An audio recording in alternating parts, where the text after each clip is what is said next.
आज आपण बनवूया पनीर तवा। मी इथं पनीर घेतलेलं आहे 600 ग्रॅम। आपण त्याची कटिंग करून घेऊ।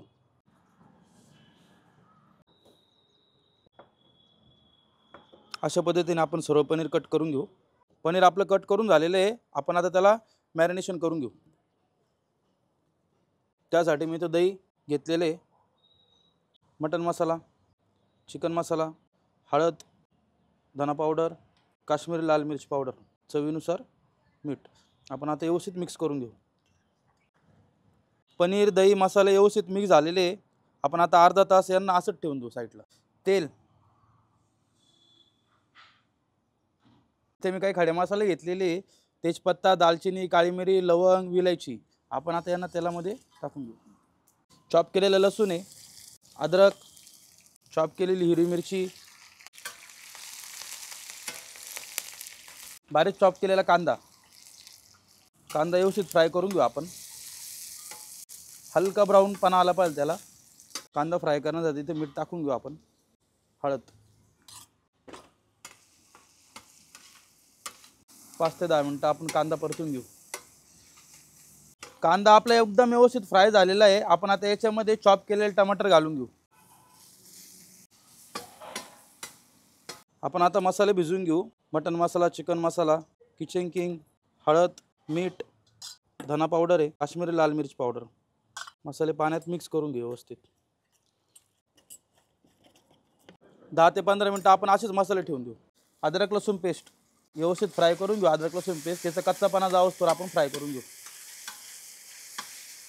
आपण आता मॅरिनेट केलेले पनीर घालून घेऊ। व्यवस्थित मिक्स करून घेऊ।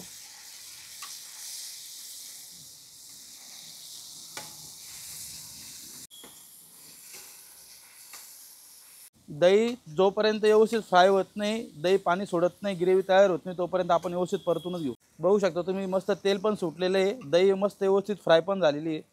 आपण आता याच्यामध्ये भिजून ठेवलेले मसाले होते ते घालून घेऊ।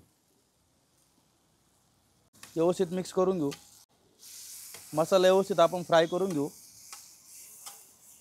कस्तुरी मेथी,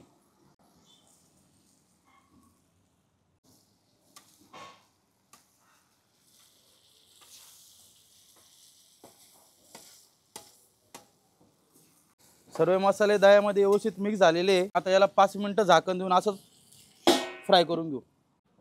5 ते 7 मिनिटं झालेले आहे। आपण आता झाकण काढून घेऊ।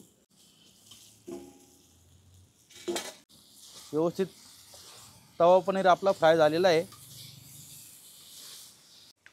अमूल फ्रेश क्रीम, बटर,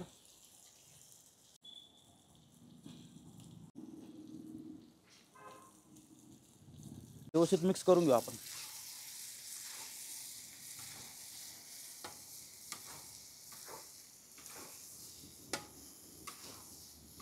आपलं तवा पनीर रेडी झालेलं आहे। आपण आता सर्व करून घेऊ।